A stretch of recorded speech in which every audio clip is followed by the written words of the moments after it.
the Netherlands, I'm more active, so people, when they approach me, I will go to the company involved and speak about the issues employees have and make it easier for them to file a complaint finally.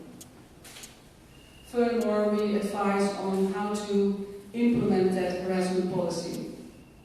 Because when you have an harassment policy, it means that you have to implement it. And I will explain a little bit more about that later on.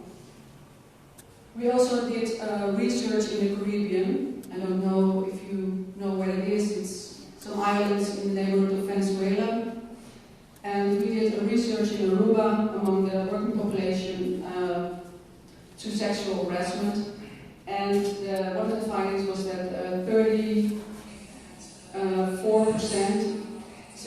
4, did suffer from sexual harassment, and 7% wanted to have more information about the topic from their employer and also from the government. We developed an accessible method to report sexual harassment, especially for universities and schools, because sexual harassment is not only in our workplace, it's also in our schools, in our university, in our streets, in the buses, public places, it's everywhere. So that's what we do with AWH. Sexual harassment. For most people, sexual harassment is like a white elephant in the room that no one sees. The root of sexual harassment is multifactorial because of personal factors, organizational factors, and societal factors. And that is what makes workplace harassment a very complex issue. We don't like to speak about it, but it is necessary. We have to get rid of that white elephant. I want to look back at my week here in Lahore, which was a very, very interesting and nice one, by the way. I've did some research, of course, to your code of conduct. I've read it, and what I can say about it is that it's an excellent code of conduct, because you put all the essential elements to prevent harassment in the workplace in it. You describe the forms, everything, what a harassment policy should look like is in it. The next thing is to implement it. And when you do that, when you manage that, I think you will achieve a lot. Another thing, what I saw on the net is an organization in Pakistan called Blue Veins. Is anyone familiar with this organization, Blue Veins? No? It's an organization which empower women, but also pays attention to transgenders. But what they did, they developed a harass map. So people meant for universities and schools. So victims of harassment can anonymously file a report of harassment by Twitter or email or text messages, and they gather all those reports and put them in a map, and all members of harassment can look up which schools or universities are safe. Every harassment, they have given a code. So stalking, for example, is yellow, and verbal harassment is red.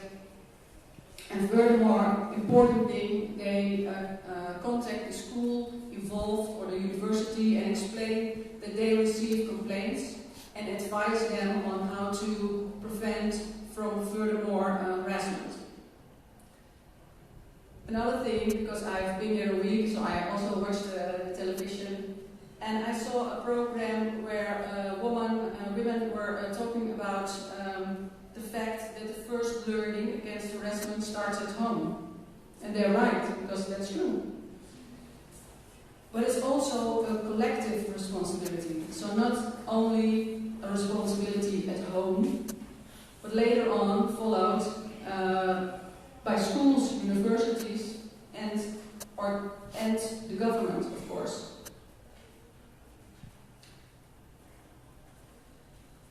given several lectures about this topic in this week, and on the first day, one gentleman in the audience claimed after the lecture that there is no issue here in Pakistan because you have that excellent code. So the lecture of my content was useless. It didn't mean anything to him.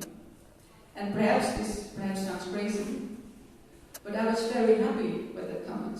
Not the aggressive tone of it, but I was happy that he said what he was thinking, because that is what we must do. We say what we think on this topic. Then we have a discussion. And then we can create awareness, empathy, and everything we need to tackle this issue.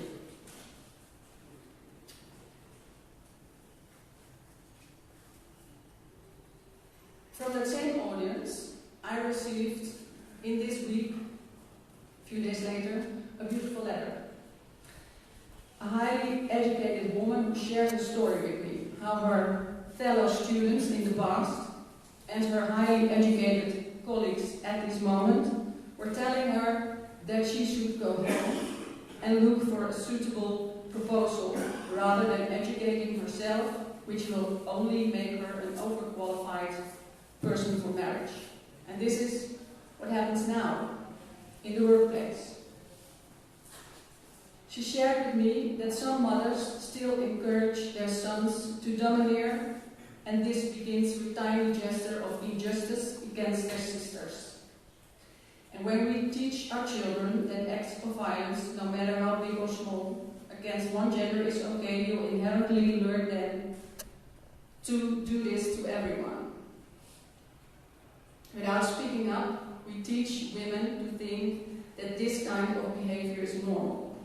And that same person told me also that when women file a complaint about workplace harassment, they are told, well, it's a man's world. Which is a very dismissive response and will hardly encourage anyone to file a report of harassment.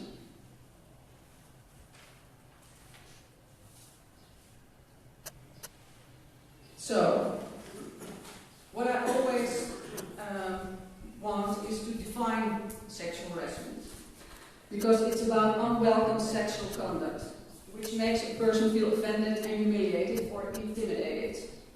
And sexual harassment has nothing to do with attraction or flirtation, friendship. Sexual harassment is all about power, the abuse of power and want to have control.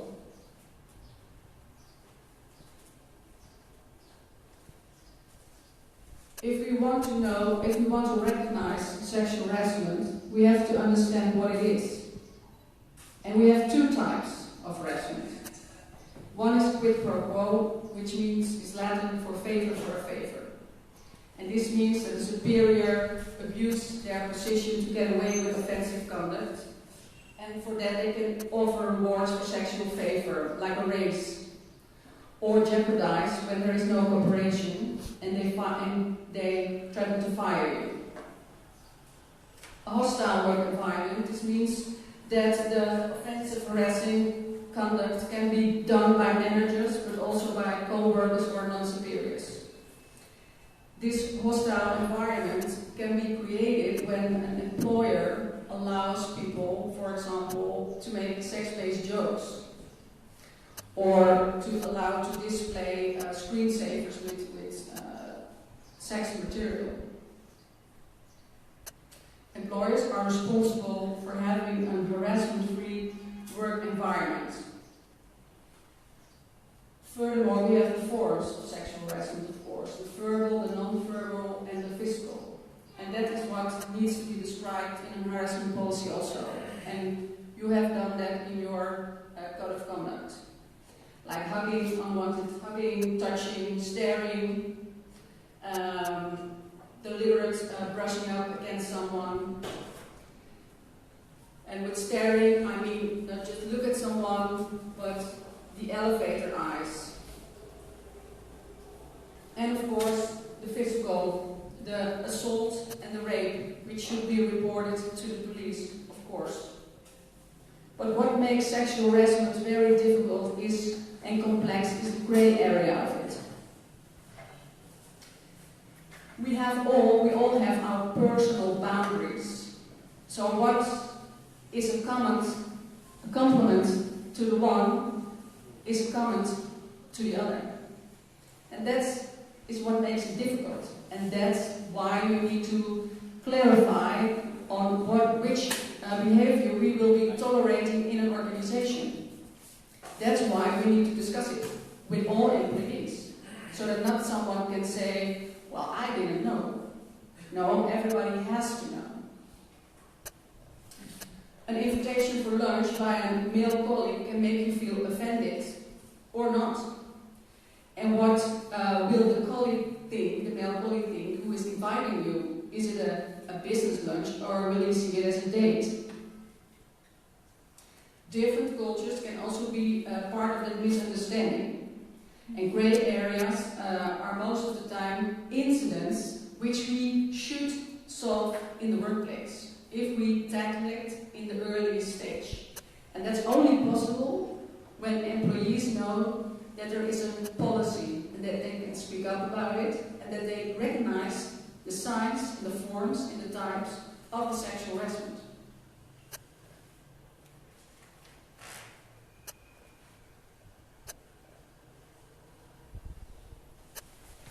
So now we come to that sexual harassment policy that needs to be well implemented. First of all, I think that organizations should take a strong stance on sexual harassment in that harassment policy. So that the company let the employees know this kind of behavior we will not tolerate in our organization. And this is how we enforce it. This is the enforcement on the unwelcome behavior. And we speak of well-implemented policies, like I said before, when all employees in the organizations are aware of it, have seen it, and very important, understand it. The policy must clarify, of course, what is being considered as sexual harassment. So examples of verbal, non-verbal, physical should be in it, which you have in the conduct already existing.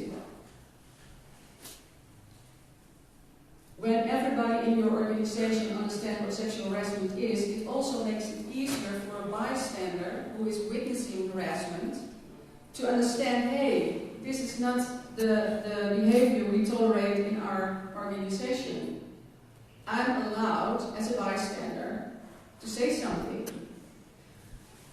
Most of the time, it's easier for the bystander to say something than for the victim. Victims, and I speak from my personal experience, victims also want to deny what is happening because of shame, of course. So a bystander has a lot of power when there is a harassment policy well implemented and they feel safe and secure enough to speak up. They will do so. And in 42% of the cases bystanders speak up, the harassment will stop. So that's very important to share with all your employees. If there is a harassment policy, of course, which is well implemented. Otherwise, victims and bystanders will never speak up. That is encouraging. Encourage your personal staff to speak up. And that will happen when you implement that policy that everybody has seen and is aware of. Besides clarifying what is sexual harassment, we also have to look at what it's not. Because when you flirt and it's okay with one another, we don't call it sexual harassment.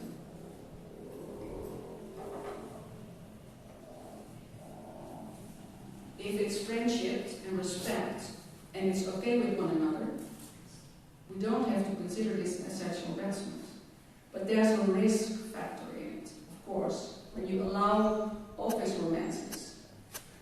Because when the other one suddenly don't like the other one again, then you have a problem. Because then you have unwanted behavior, of course.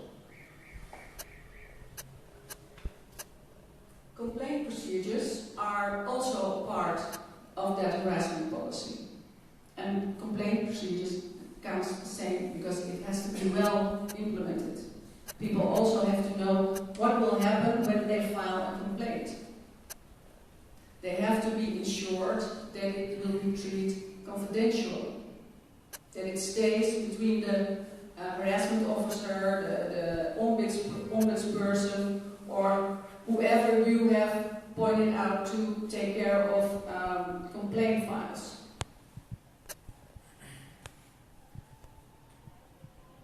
When you investigate a complaint and you don't find any evidence, it doesn't mean that the harassment didn't occur. Because most of the time, offenders make sure that there is nobody around. So it's most of the time very hard to find evidence. So when you speak in your organization about sexual harassment, you also have to inform your employees that when something like harassment occurs to a person, that they have to make sure that they collect that evidence. And that is, in these days, easy with our smartphones. Or you can advise a victim, well, make sure that another colleague is around when he is verbally harassing you, for example. So you have a witness. What also is very important in a complaint procedure is the enforcement. When you identify a complaint and there is harassment proven, it's important that the person, the offender, is being punished. And the focus of that punishment should not be at the victim. So, when there are two persons in an organization who has to deal, the victim and the offender, with harassment, you should not outplace the victim. You should outplace the offender to a different department. It depends on the seriousness of the harassment, of course. But the enforcement, the focus of that should never be on the victim. When you, as an HR person or manager or supervisor, receive that complaint, you must realize that a victim that is stepping forward has crossed many bridges to do so. It's very difficult for persons to speak up about sexual harassment. Empowering, encouraging, is to believe them from the start. Less than 1% of all harassment complaints are false. So that's something to consider when somebody is approaching you with a harassment complaint. And of course you need to keep that professional distance. But it's very important for all victims and bystanders, depending on who files the complaint, that you believe them.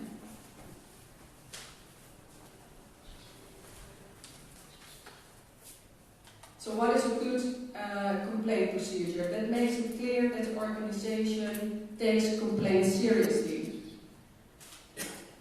A good procedure will help to minimize the harm suffered by the person harassed. So if you tackle it in the most early stage, you will prevent more harm.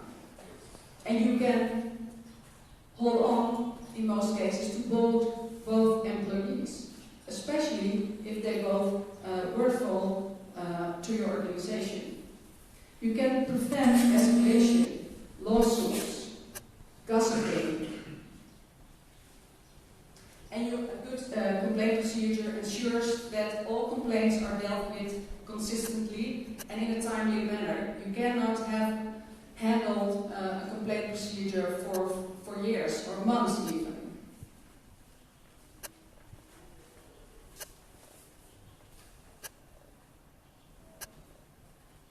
Another thing, a very important thing, is that when a woman complains about sexual harassment, never blame her dress or attitude. The woman does have a right to present herself in any way she feels fit.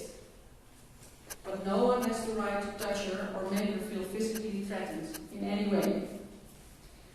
Because that's what happens a lot when you file a complaint of harassment. I've heard it. Well, what were you wearing? How did you act? Did you smile at him? In our workshops, we show how the complaint procedure works and which person is the best to handle complaints, how you do an investigation. We look into the modus operandi. That means that how do offenders of harassment harass their victims? And that's basically meant for HR and management, so they can see which one will harass a person more easily than another one in their organization.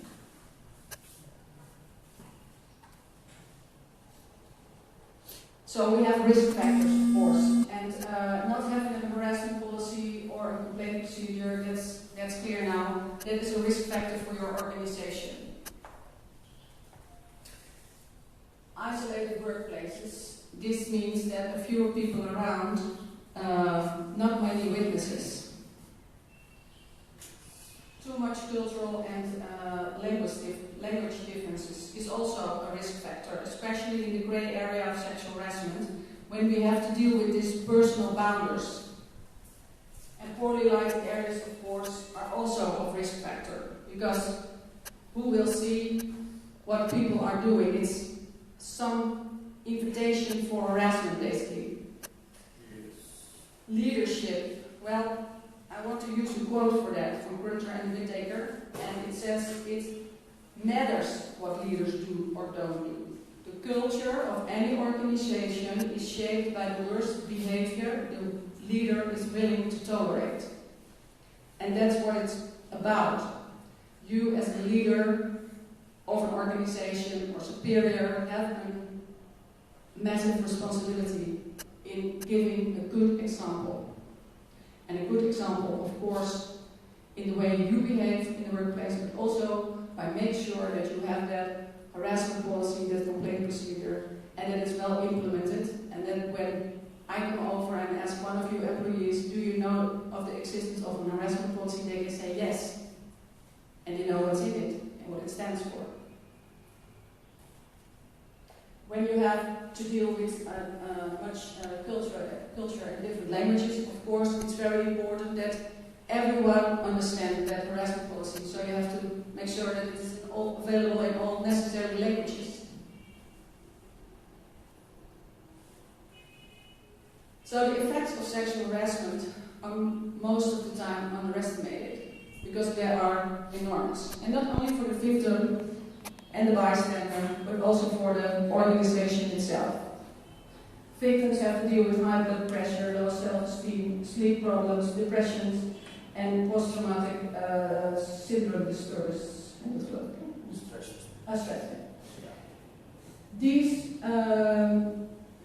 effects are also the effects a bystander can experience. Because when you witness harassment in your workplace as a bystander, most of the time they feel remorse because they cannot speak up, also afraid to lose their job. Yes, true. So that the same stress the victim experiences, the bystander also feels that. And we call that bystander stress.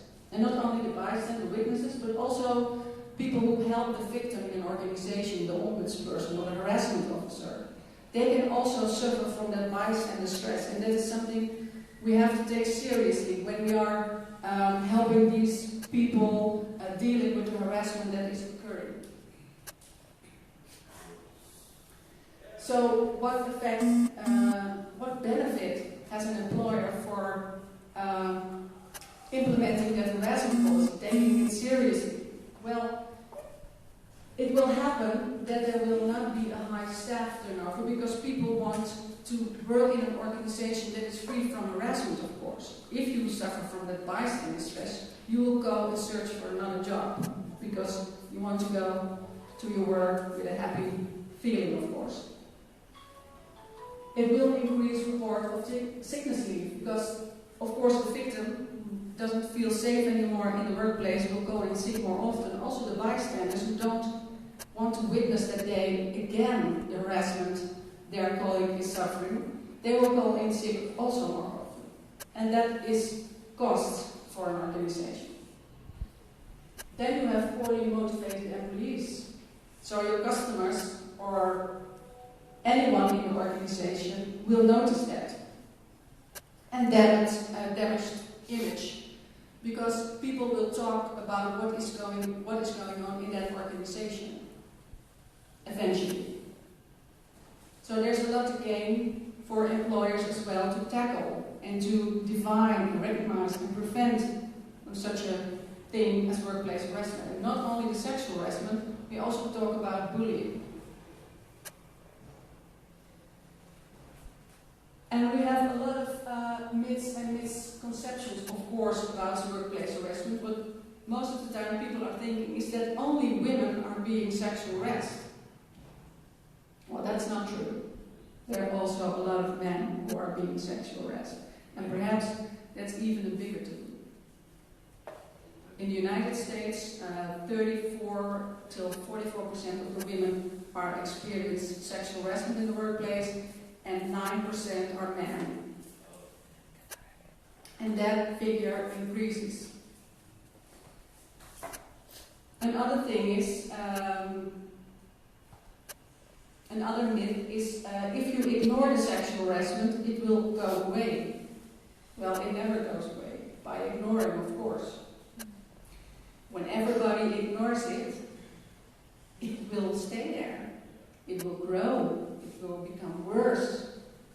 Because the previous slide, in fact, what I forgot is that a lot of victims also have suicide thoughts. In the Netherlands, we had a Dutch teacher who jumped up a building because of sexual harassment recently.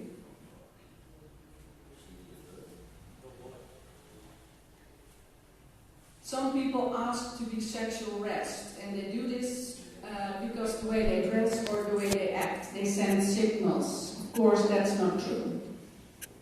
But this is a risk factor. When you have an employee who is being dressed with a cleavage, for example, this can be a risk factor for other employees to talk about or to make comments. And as an employer of an organization, you can help that woman to talk about the way she dresses. Not saying that it's wrong, but saying that to prevent comments, perhaps she could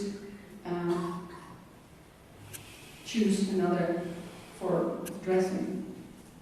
But you have to be very careful when you want to speak about that, because everyone has the right to dress the way they want. If I walk in the office naked, there's still no reason for anyone to touch me.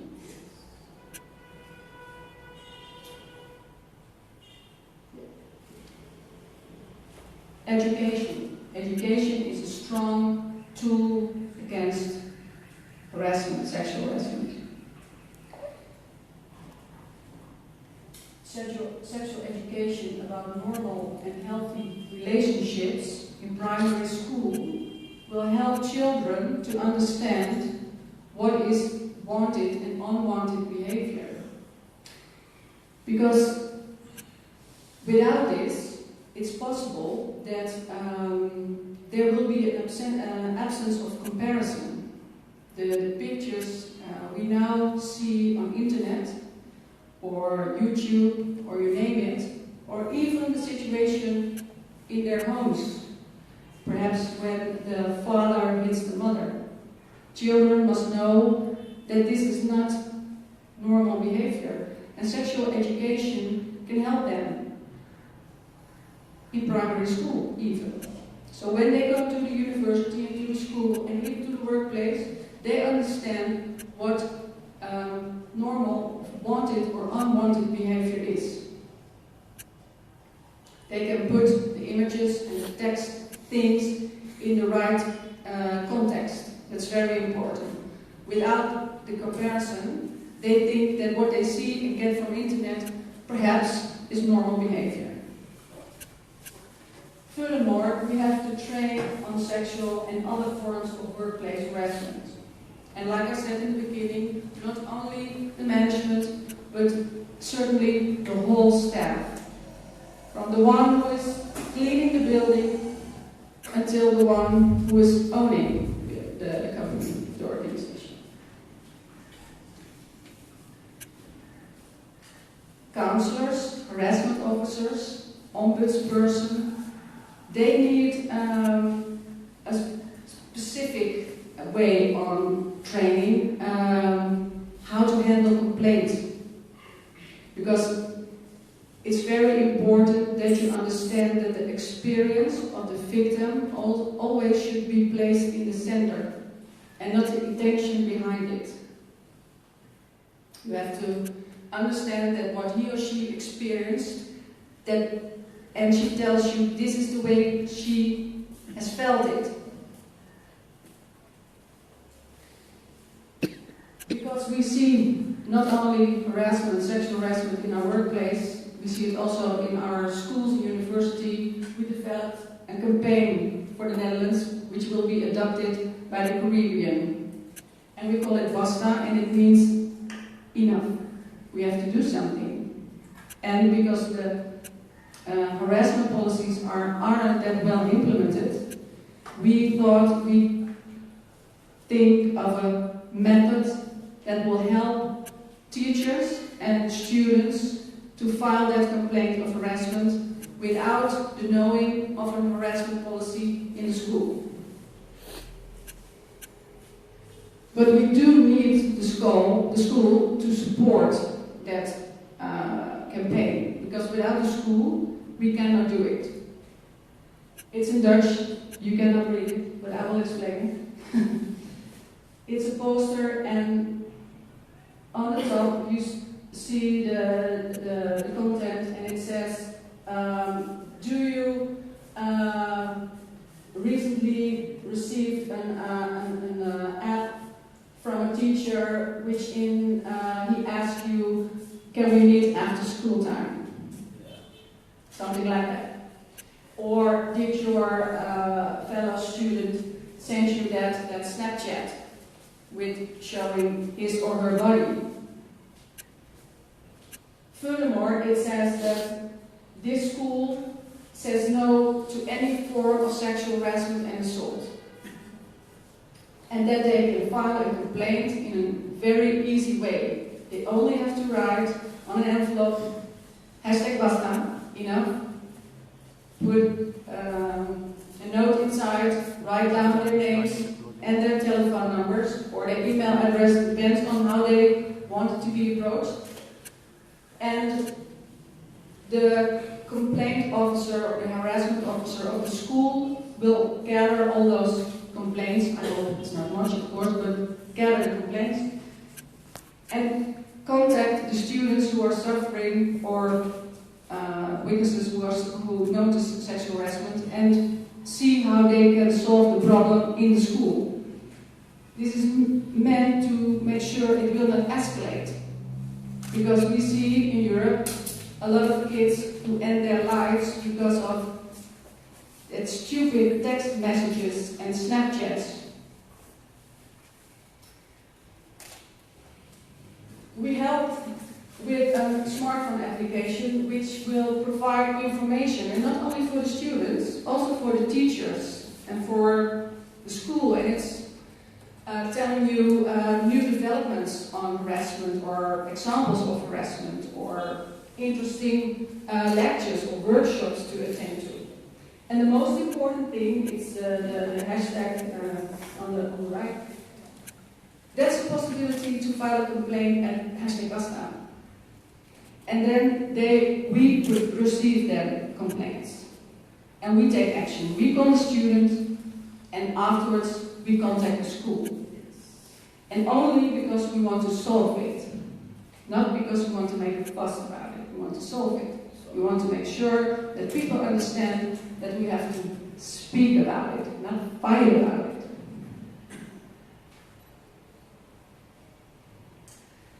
Like I said, I have experienced sexual harassment for 2 years in the organization I've worked for. And it happened, yeah?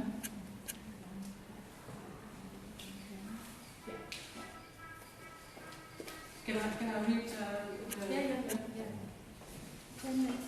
Yeah.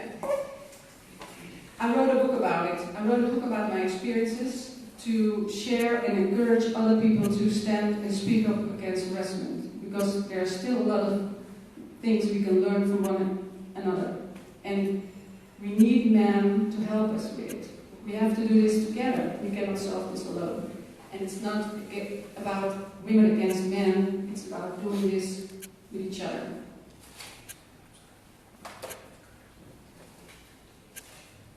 I'm going to read the preface of my book. Relearning to love yourself is so hard when each day you need a hot shower to wash away the shame.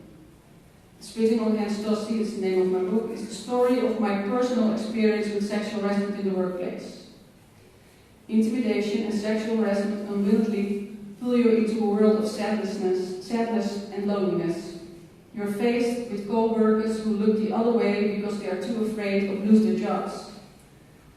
A display of power, causing the fear of seeking help to grow even bigger, forced me to find a way to survive in this company. The taboo that rests on the subject is powerful. It's very powerful. And it's tangible when you are dealing with it on a daily basis. Threats prevent you from telling others about it, and it's very hard for you to accept that you're a victim, to let go of the thought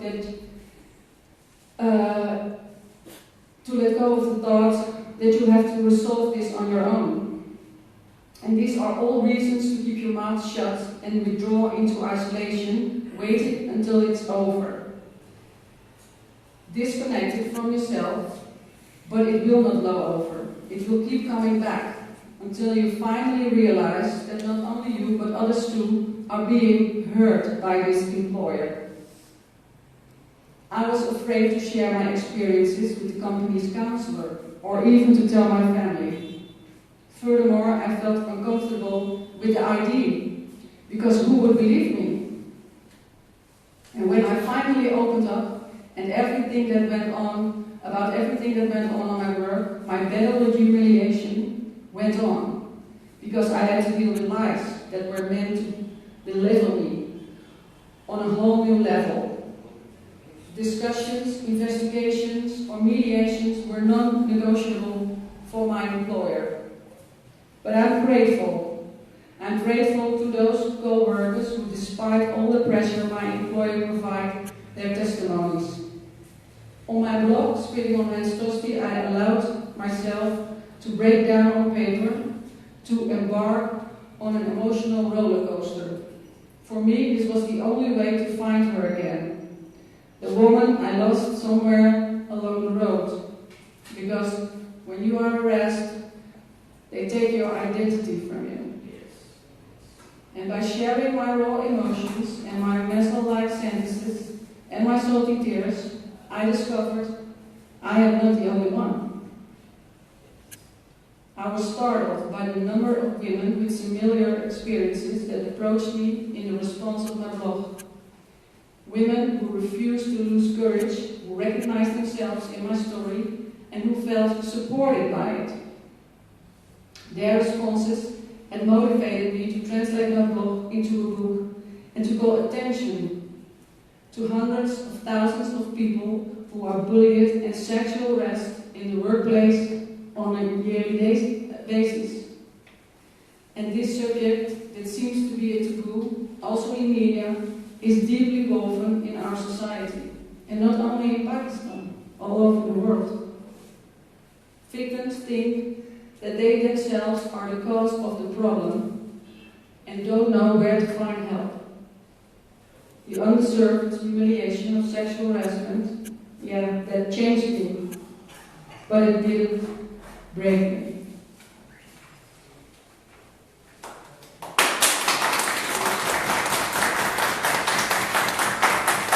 I'm at the end, but I want to thank Pakistan, Lahore, every university who gave me the opportunity to speak about this topic. And despite all the problems Maria had to find a podium for this important topic, I'm glad that you managed to arrange such much university available for listening to this. And I want to thank Dr. Maria Nadeem, especially because she helped me a lot here in Lahore, invited me. And I want to thank you. It has been a good week, and I'm very proud of our relationship and what we have achieved in these days, this week. If there are any questions, but I think we're out of time. You can take few questions. Karin, such a wonderful lecture today. Thank you. And so pertinent. Since you have gone through it yourself, you are the best judge to talk about the subject. Somehow, we are not ready to talk about it in our family and with our children. I think we should overcome it. And it's a subject which is very, very important. It happens with small children. Sometimes with the religious teachers who come to our place to teach Quran, we are very confident of them. But it happens. I know the cases where it has happened. I think it's high time we question, we talk about it, and we face it, we stand against it. Together. And together. After this, we will have an interview with her on TV and radio at USP Studio. So Karin will take you after that. Thank you for the support. And I think any other questions? I have a question. My name is Mohsin Raza, and recently I have completed my MBA in Human Resource Management. My question is, suppose an owner of a company, he will, how can he fire that person who is having a very good position at top management, and he has committed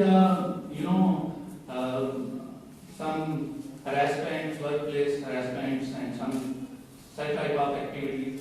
Because owner needs a profit, how he can fire that person, and how can he make a justice equally in the management? How to fix it? My question is, because owner, who can convince the owner this is wrong, because he needs profit? This is my question. Yes, that's the most difficult cases of sexual harassment. In my case, the offender is also the owner of the company.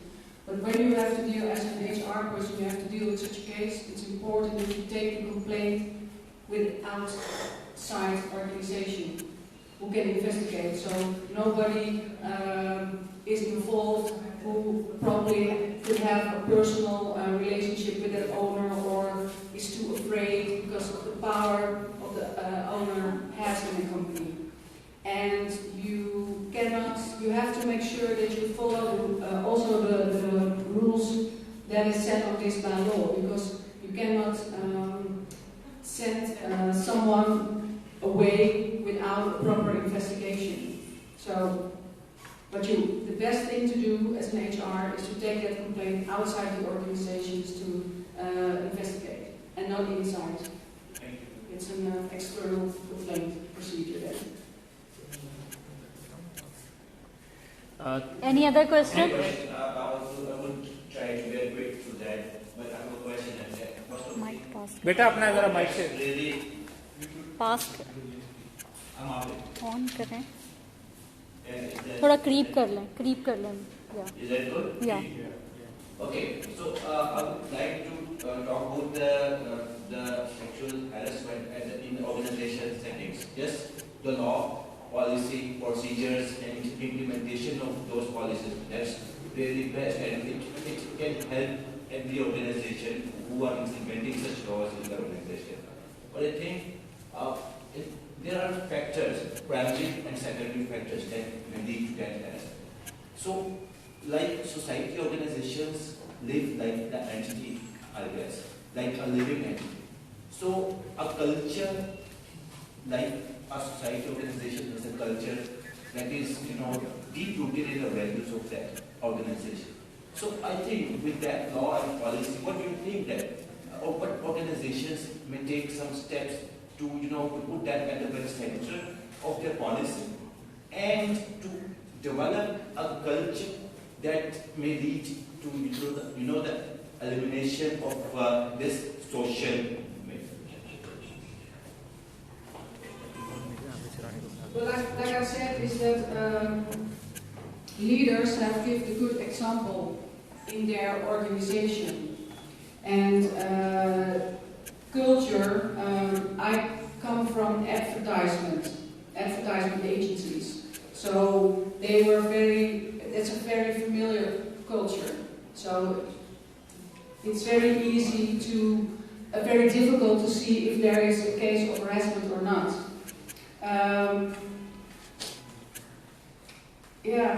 I'm not sure I understood the question fully because It was a statement. Yeah, it was a statement. And what Statement. was that? okay. Do you think that despite of this law and the policy development, organizations shall put some more focus on the development of such a culture who shall help the organizations to eradicate this social myth? But I think that it also should come from employees because when you search for a job and you're going to speak about a job you want, you always ask for how much money do I get, how much day off, but you also should inform, is there a harassment policy, a complaint procedure? And when you hire staff, you must show them that you have that harassment policies and complaint procedures. And this is the way how we can change the culture in every organization or foundation or whatever. Because it's a mutual responsibility. We as employees also have to ask for these harassment policies.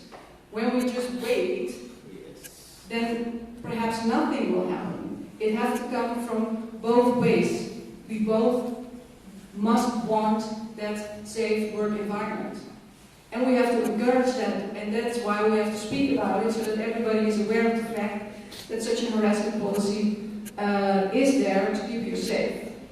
But some people don't even know that the existence of the harassment policy, or even the code of conduct you already have, which is an excellent one. But use it.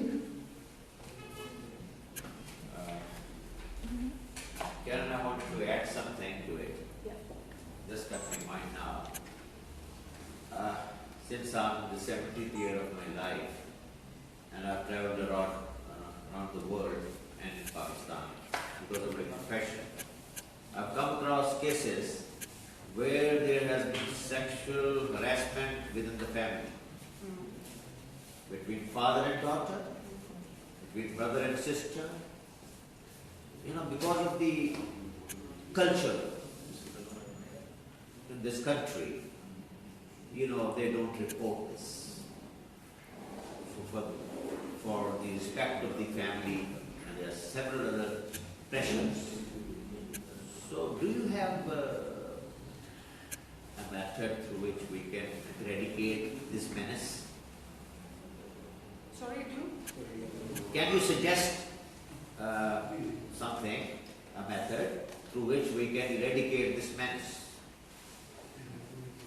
Well, like I was saying, I think that sexual education, learning about healthy and normal relationships from an early start, will help kids to understand that some behavior that happens in their homes aren't that good.